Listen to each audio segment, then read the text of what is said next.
जी नमस्कार, स्वागत है आधुनिक इतिहास के सीरीज़ में और मैं हूँ राममूर्ति।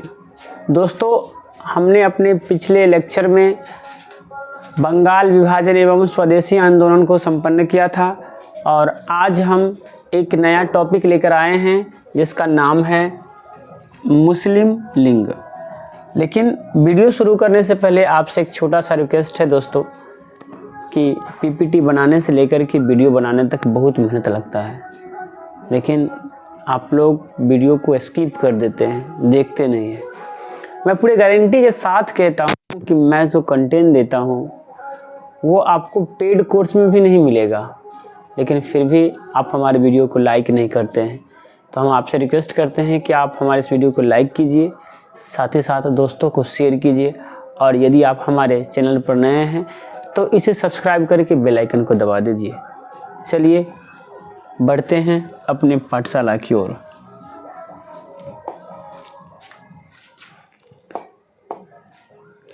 तो यहाँ पर देख सकते हैं ये पहला प्रश्न है, और चूंकि आज मुस्लिम लिंग अपना टॉपिक ही है तो इसी से संबंधित पूरा होगा। तो कहता है कि मुस्लिम लिंग ने निम्नलिखित में से किस वर्ष में मुस्लिम बहुल क्षेत्रों के लिए स्वायत्तता के साधन की मांग करते हुए एक प्रस्ताव पारित किया था?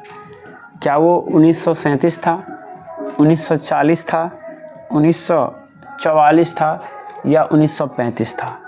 तो ज़रा हम इसके बारे में कुछ डिटेल में वर्णन कर लेते हैं, उसके बाद आंसर तो आप खुद दे देंगे।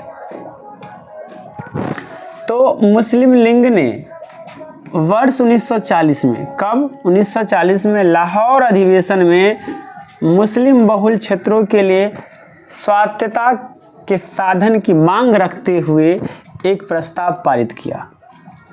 मतलब लाहौर अधिवेशन में उन्होंने मुस्लिम बहुल क्षेत्रों के लिए स्वायत्तता की मांग को, स्वायत्तता की साधन को मांगा और एक प्रस्ताव पारित किया। भारत के मुस्लिम बहुल इलाके को मिलाकर एक अलग देश बनाने और उसका नाम पाकिस्तान रखने का विचार चौधरी रहमत अली ने जनवरी 1933 में प्रकाशित एक परिचय में रखा था। और आपको पता होगा कि इससे पहले वर्ष 1933 में चौधरी रहमत अली ने एक विचार रखा कि जो मुस्लिम बहुल क्षेत्र है उसे एक अलग देश पाकिस्तान बनाया जाए। इसके अंतर्गत पंजाब, अफगान प्रांत, कश्मीर, सिंध और बलूचिस्तान आते थे। और वो मुस्लिम बहुल क्षेत्र कौन कौन सा था?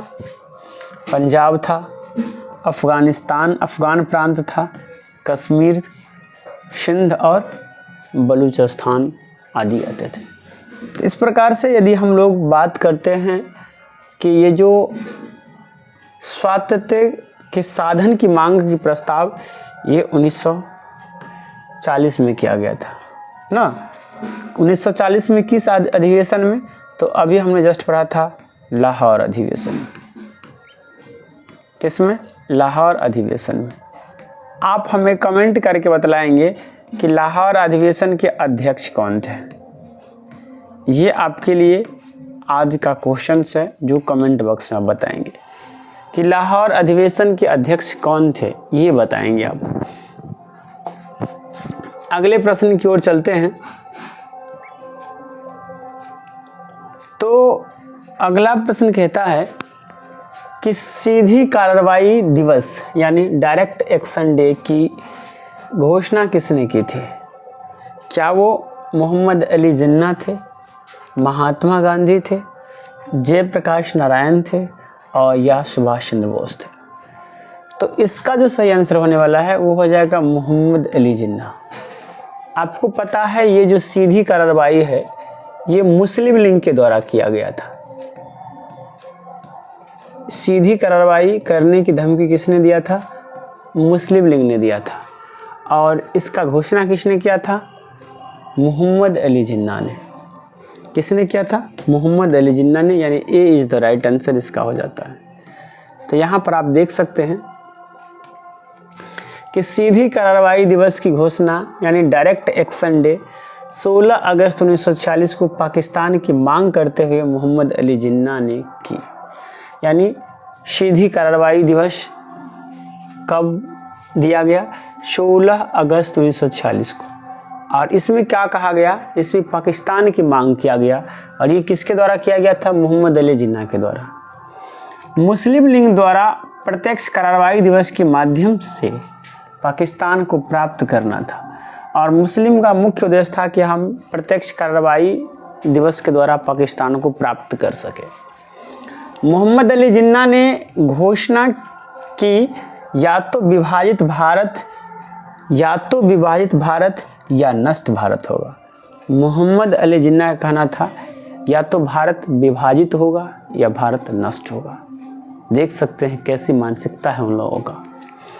प्रत्यक्ष कार्रवाई दिवस 1946 को कलकत्ता किलिंग्स के रूप में भी जाना जाता है। और इसे किस किलिंग्स के रूप में जाना जाता है?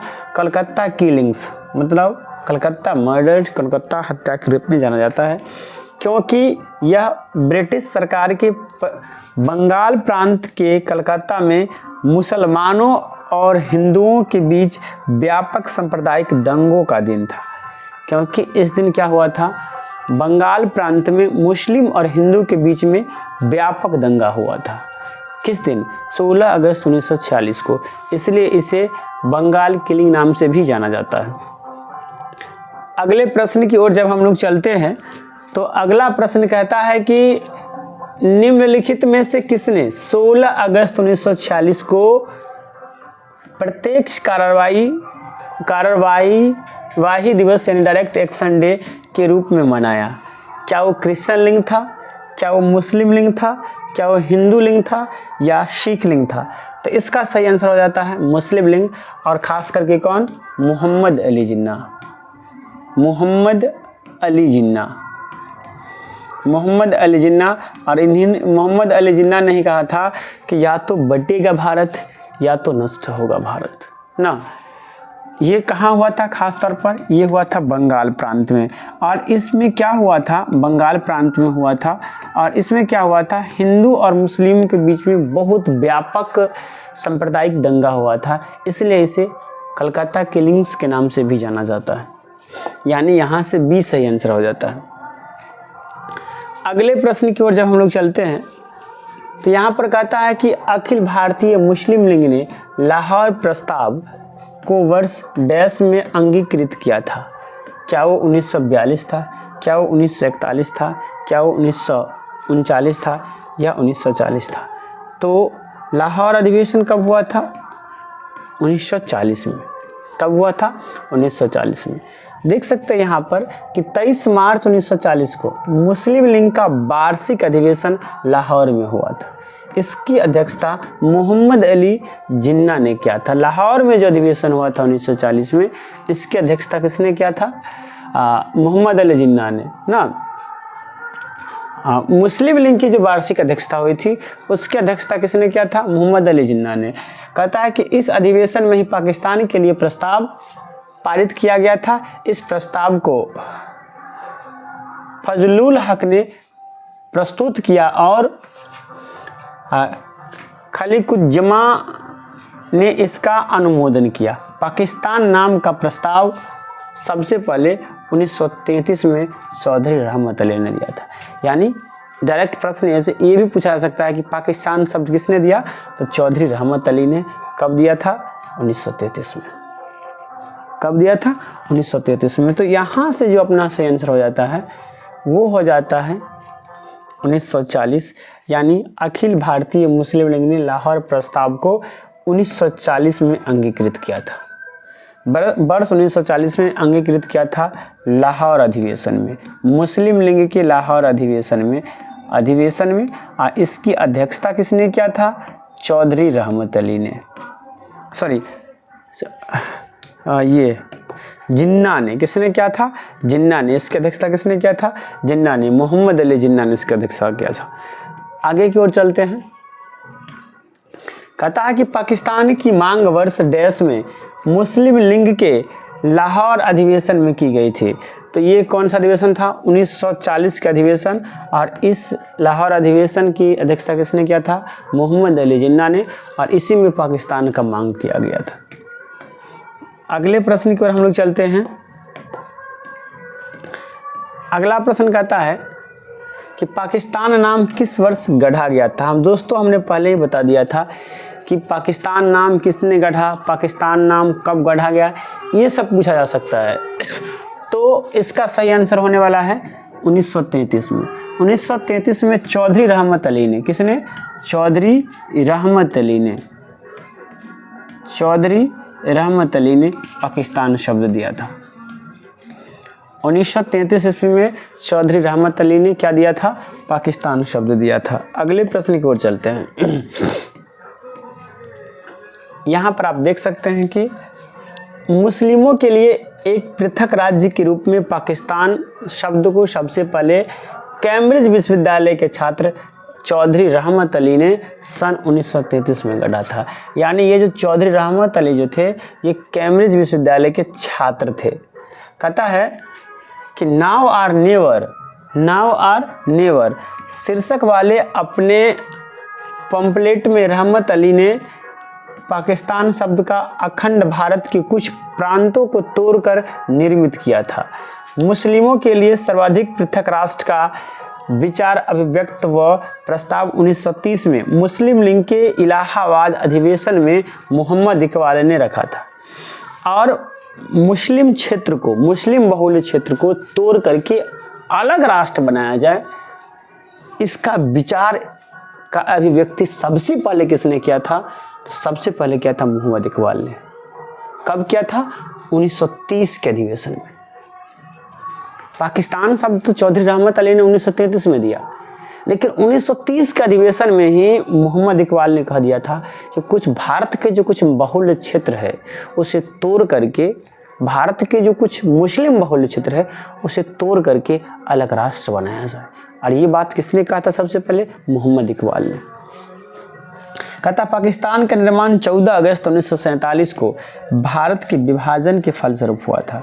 और आपको पता है कि पाकिस्तान का निर्माण 14 अगस्त 1947 को, यानी अब हम लोग आज़ाद हुए थे उससे एक दिन पहले ही भारत को तोड़ करके पाकिस्तान बनाया गया। और आज देख रहे हैं भूखा नंगा पाकिस्तान बेचारे को रोटी के लिए तरस रहा है। बेचारे करनी का फल है ना, करनी का फल है। रोपेगा बबूल तो आम कहाँ से आएगा। चलिए, कहता है कि मुस्लिम लीग की स्थापना किस शहर में हुआ था? क्या वह हैदराबाद में हुआ था, ढाका में हुआ था, कराची में हुआ था या लाहौर में हुआ था? बताइए, जल्दी बताइए, मुस्लिम लीग का स्थापना कहाँ हुआ था? तो यहाँ देखिए, मुस्लिम लीग की स्थापना नवाब सलीमुल्लाह के नेतृत्व में 30 दिसंबर 1906 को ढाका अर्थात बांग्लादेश में हुआ था। मुस्लिम लीग का स्थापना कहाँ हुआ था? बांग्लादेश के ढाका में। कब हुआ था? 30 दिसंबर 1909 को। 30 दिसंबर 1909 को ढाका में हुआ था। इसके संस्थापक कौन थे? तो इनके संस्थापक थे नवाब सलीमुल्लाह खान। नवाब सलीमुल्लाह। कहता है कि मुस्लिम लीग के 1908 में हुए अमृतसर अधिवेशन, जो उनके तीसरे अधिवेशन थे, में मुस्लिम लीग के लिए पृथक निर्वाचक मंडल की मांग की गई थी। और उन्होंने तीसरा जो बैठक किया 1908 में, उसने क्या किया? अलग निर्वाचक मंडल, अलग निर्वाचक क्षेत्र की मांग कर दिया, जिसे 1909 में मार्ले मिंटो सुधार द्वारा स्वीकृत प्रदान किया गया। और एक साल बाद जस्ट 1909 में ही मार्ले मिंटो सुधार द्वारा उसे स्वीकृति भी दिया गया। यानी सबसे पहले निर्वाचन क्षेत्र मुस्लिम लीग के द्वारा अलग निर्वाचन क्षेत्र की मांग 1908 के अधिवेशन में किया गया था। और ये अधिवेशन कहाँ हुआ था? अमृतसर में। कहाँ हुआ था? अमृतसर में। तो इस प्रकार से जो अपना आंसर हो जाता है यहाँ पर, वो हो जाता है ढाका में। कब हुआ था? 1906 में। कब हुआ था? 1906 में। कौन थे इसके संस्थापक? सलीमुल्लाह ना, कौन थे? सलीमुल्लाह। अगले प्रश्न की ओर चलते हैं।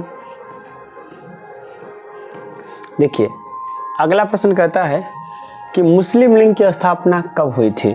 तो इसका हमने अभी जस्ट बताया है, मुस्लिम लीग की स्थापना हुई थी 1906 में, यानी सी इज द राइट आंसर। कहाँ हुई थी? ढाका में। ढाका कहाँ है? बांग्लादेश में ना। तो सही आंसर सी हो जाएगा।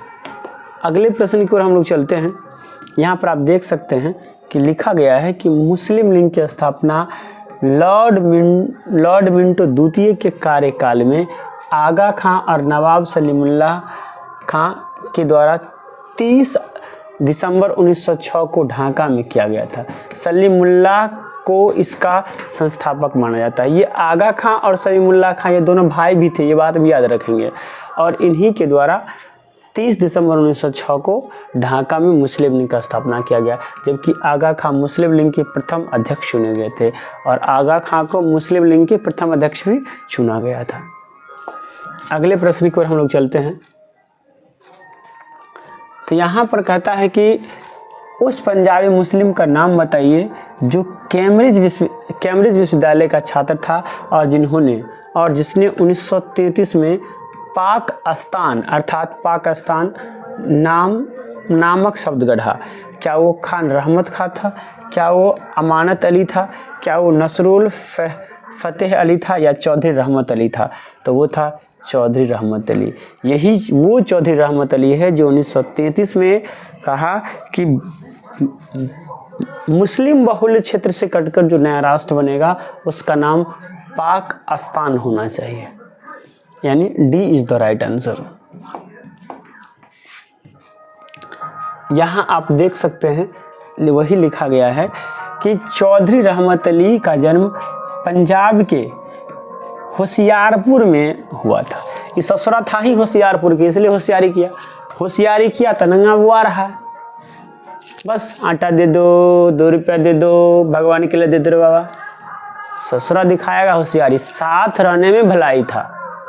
जाओ खसी काटो रोड पे बैठ के, यही होगा ना। अब कुछ नहीं होने वाला है पाकिस्तान तरह से।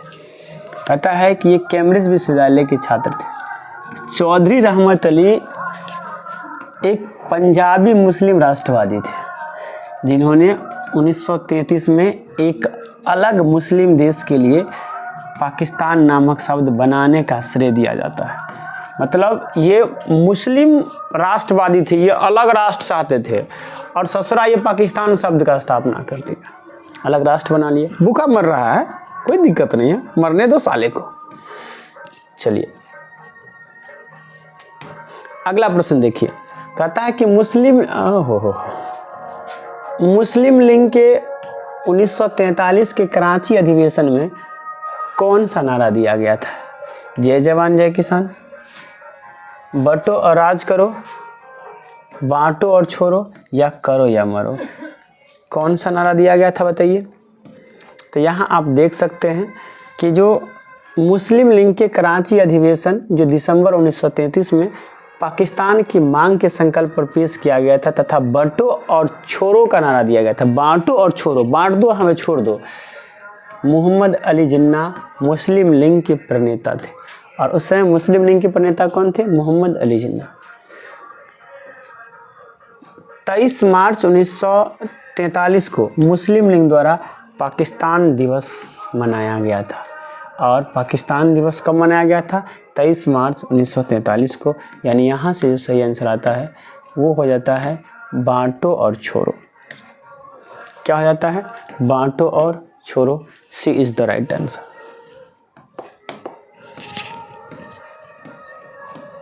चलिए तो दोस्तों, thank you for watching this video. इस वीडियो को देखने के लिए आपको बहुत बहुत धन्यवाद। कैसा लगा आपका हमारा ये वीडियो कमेंट करके बताइएगा। अगर अच्छा लगा है तो लाइक कीजिए।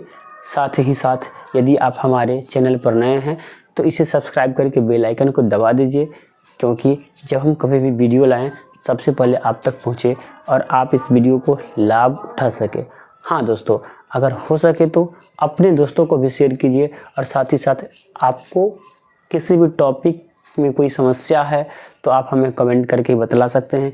चलिए मिलते हैं अगले वीडियो में। आज के लिए इतना ही।